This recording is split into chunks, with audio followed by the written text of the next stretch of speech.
Previously on Lost. No, just kidding. Previously on Skylines. I remember a gust of wind pushing my bow down and having to lift upward to reset my aim. I remember dropping my finger on the release, and in the rage of the storm, watching in disbelief as my arrow passed cleanly beneath the bull's chest. Clear daylight separated the tiny X shape of my arrow from the black belly of the beast. And now we roll into chapter 2 of my 2019 archery elk season, called Royal Crown. The bull gave a small jump and kicked up his tempo, although with no idea of what, if anything, had happened. My arrow had just zinged beneath him, and I think he had a sense of some sort of close shave. He and the cows around him continued their frantic scurry off the exposed ridge. I didn't have time to consider what had happened to foil what should have been a slam dunk shot. The elk were still unaware of my presence, and I was right in their midst with the violent storm, providing multiple layers of cover for me to take advantage of. Yes, I could have knocked another arrow and almost certainly selected a shot from any of the many elk yet to pass through the window. But this bull was incredible, and without hesitation, I swiveled to my feet and started running parallel to the herd. The break of the ridgeline and mix of timber and downfall gave me just enough cover to pursue the herd as they continued their way down the hill. I was pretty much able to run as fast as I wanted, which was not very fast considering I was wearing a heavy backpack and carrying a bow with a nocked arrow. But I could make out glimpses of the herd as I rallied down the ridge, trying to get ahead of the big bull once again. I felt like Kevin Costner in Dances with Wolves. I was practically running within the bodies of elk the way he ran among the first herd of buffalo he encountered. With so much noise from the running elk, the thunder and the wind, it felt like it was a free-for-all and a foot race. Everything was moving too, as branches fell from trees and pine boughs waved in a constant fanning of wind gusts. I caught another glimpse of the bull, such a monster. He was trotting downhill among the rumps of his harem. Wide and heavy, this second look at the bull and his rack sincerely stunned me from this behind perspective. Most notable, of course, were his matching crown points. At least 10 inches long, both protruded from the bases of his fourth points, known as the dagger or royal tines on an elk rack. A trait common among red stags of Europe, this crown feature on American elk is like a genetic artifact that very few seem to reveal. It's not totally uncommon, but this is the first time that I'd seen a crown point in person, much less a matching set. Back in maybe 2004 when calling for my buddy Adam, we encountered a crown point bull. I'll never forget the look on Adam's face and his hand gestures as he described the huge bull that came into our setup. As caller, I retreated backwards in an effort to pull the bull past Adam for a shot. And so in doing so, I never had a chance to see the elk myself. The bull spooked and fled on Adam's draw. However, he became an instant icon in our imaginations of what massive bull elk with extra non-typical points look like. I've always dreamt of non-typical antlers, crown points, and double tines. Nuances indeed for those of us who can relate to a lust for antler. A few minutes into my high-speed pursuit, the violent front of the storm had given way to much more stable conditions.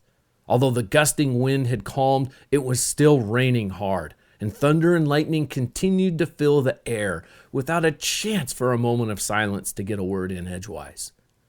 The elk were slowing and cows were beginning to stack up, seemingly debating among themselves how much further to drop. In the franticness of the situation, the herd had really strung out, and I couldn't tell where the bull was. I took a knee to scan the animals in front of me, watched to see the ones that were still incoming, hoping for another shot at the Royal Crown bull.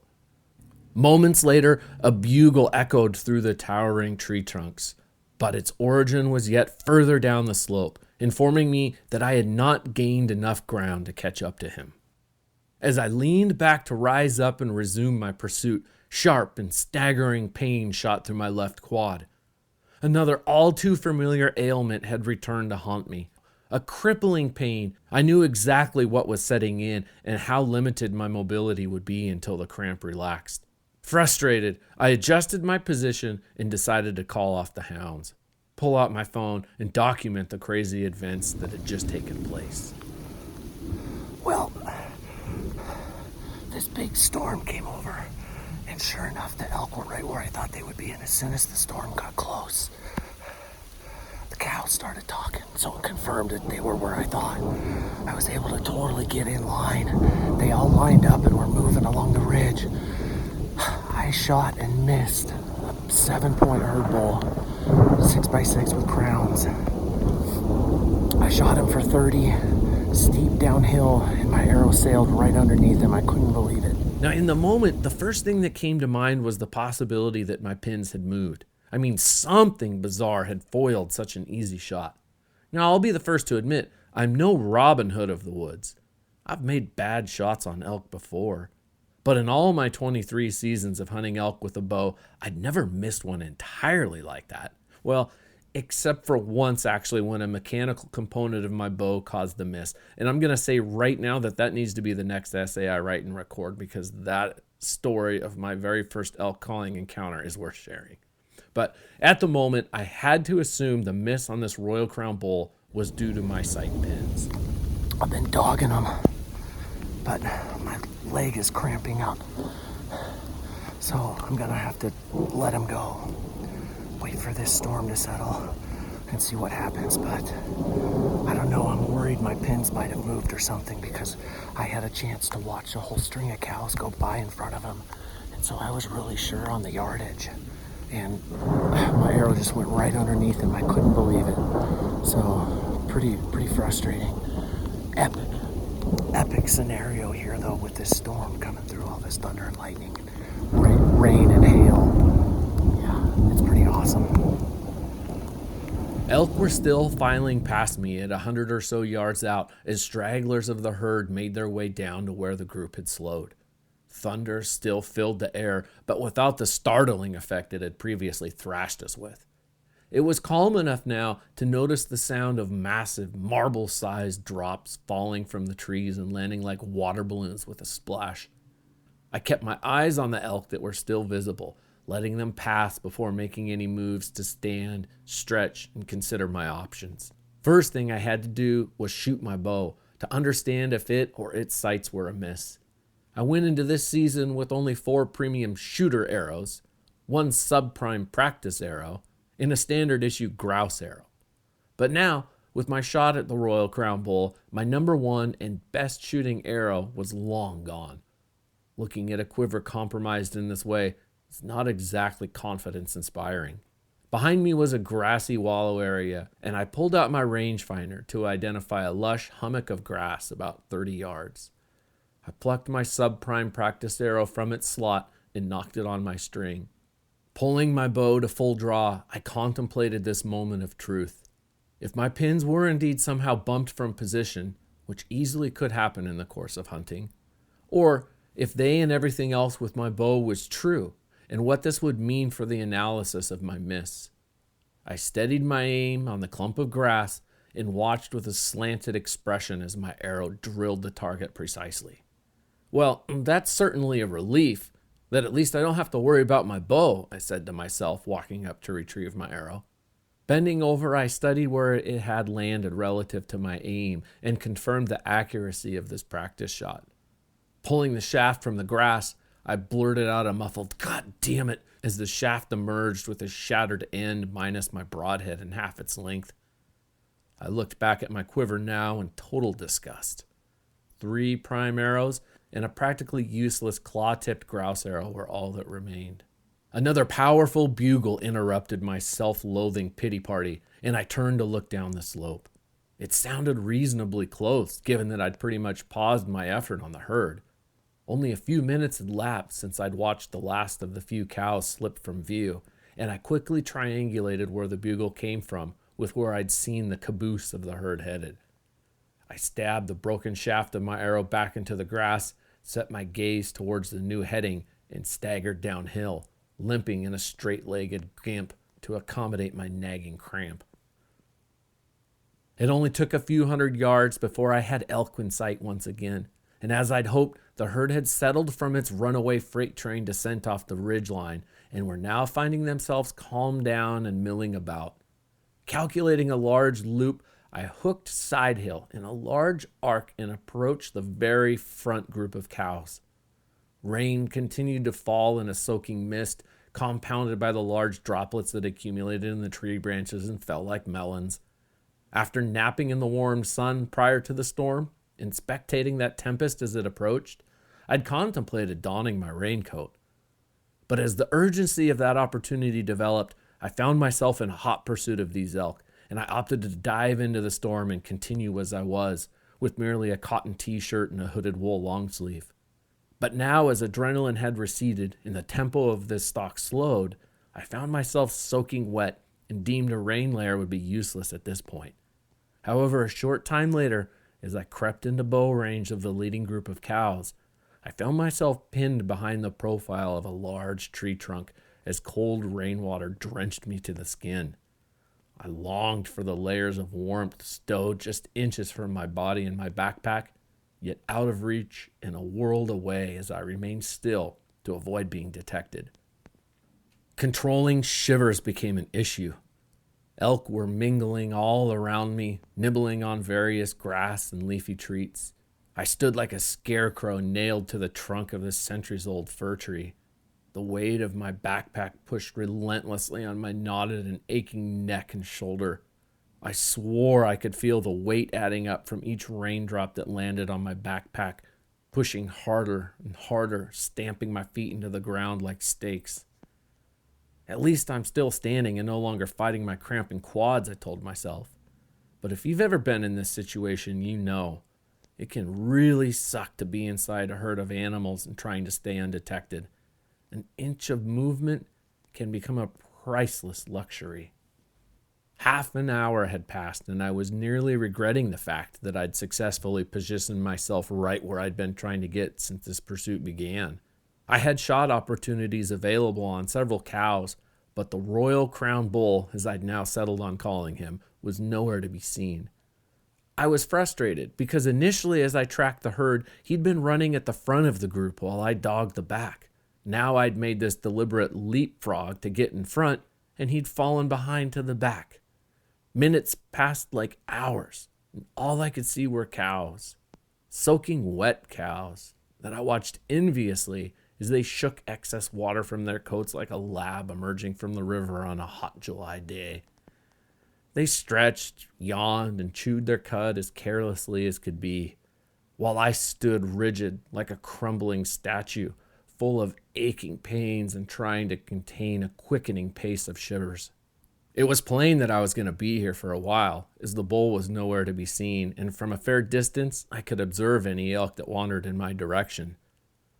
My mind returned to the ridge and the howling wind tunnel in the trees I'd shot through. If it wasn't my bow, then how the hell did I miss so bad? The next conclusion following my pins moving was that, indeed, the wind. I'd never really considered compensating for a shot for vertical windage. But as I re-examined the circumstances, I came to realize that was exactly what had happened. My shot was at a steep downhill angle, and as the wind was gusting down and head on, it all made perfect sense now. That my arrow had literally been pushed down, like your hand out the car window when tipped just slightly. Once that fierce wind nudged the point of my broadhead off course, its trajectory was exponentially doomed with each yard it traveled. I recalled the gust as I was taking aim and how I had to lift my bow to get my pins back up on the bull's midsection. Watching my arrow fall so far below the target replayed over and over in my head. I came to grips with the fact that I'd missed because of my failure to compensate for such a strong headwind. But it all happened so fast, I didn't necessarily feel like I'd made a mistake, although it was certainly something I'd learned from. It's simply a risk of shooting at a moving target through a small window. The shot was reflex, with timing entirely out of my control. I was eternally grateful that I missed him altogether, and didn't miss him in the guts. A 30-yard broadside shot is not normally rocket science, but in this case, all the clues I was adding together were forming an analogy that felt very much like exactly that, rocket science. And I imagined the searing heat of rocket thrust, trying to keep my teeth from chattering. Looking back now at my GPS data, From the time I engaged the elk on the ridge to where I stood at the moment, the temperature had dropped 22 degrees. Water dripped down the inside of my legs. Royal Crown was nowhere to be seen. The situation was tough, but I was not at all deterred by the fact I'd missed. I was still hunting this bull, and every moment presented new opportunities for me to find success, and what had already transpired really didn't matter at all. Every moment of a hunt is an opportunity, as long as you're willing to stay in the game. When the atmosphere around me finally did shift and swirl, it was a yearling cow who bedded down 40 or so yards below me that first caught danger on the wind. She was not even the elk closest to me, even in that direction, so I was impressed to see her nose the first one to begin the telltale bouncing, scooping motions of alarm. By this point, I was actually relieved the encounter was over. Between shivering from the cold and cramps in my shoulder and legs, I was physically and mentally beyond the limits of where I'd like to continue such a high-stakes venture. I was ready to call it off at this point and let everything reset. It took what felt like forever for all the elk to get out of my hair. It was driving me crazy as I so desperately needed to move to get the pack off of my back and warm up. But it was also important not to spook the elk any harder than necessary, so I remained perfectly still. Finally, maybe 5 minutes later, the last of the elk had sprinted past me and regrouped in the main herd, which of course returned to the area where the bull had remained the whole time. Along with this commotion came the expected resumption of bugling as the community discussed what was going on and what to do next. I was surprised to note that besides a single spike, Crown Point was the only bull. This is exceptionally strange to me for a herd of 30 to 40 elk to have only 2 bulls, much less only a single branch-antlered bull. Even as Crown Point bugled, all the mountains around were silent. Not a peep from any ranging satellite bulls, as I would certainly bet should have been present and responding to this invitation for dialogue. The sunshine felt like a warm blanket, and along with my steady tempo marching uphill, getting my blood pumping again, life returned to my body and soul. The storm had passed, and the sky was beginning to look like nothing had happened at all. A herd of elk were moving on to their next location, sending updates along the way as I listened to Royal Crown light up the mountain air. And then another sound stopped me in my tracks. I imagined it stopped every one of the elk in their tracks too. Wolves. Apparently the temptation was too great, and following all the ruckus, the controversial predators made their first announcement since I'd been in this new area. I stood with my eyes closed and listened hard to the various voices of the pack harmonizing within their chorus. A smile bent my lips. Then something remarkable happened. Contrary to all the anti-wolf propaganda I've ever encountered, Royal Crown fired back at the wolves with a defiant bugle. I wanted to bugle back at the wolves too, and howl with them. All right, that's it for Chapter 2. I hope you guys enjoyed it, and stick around for Chapter 3, which I have mostly written. And as always, if you enjoy these stories and know somebody else that you think would enjoy them, please do pass that along. I'd really appreciate it. Thanks a lot.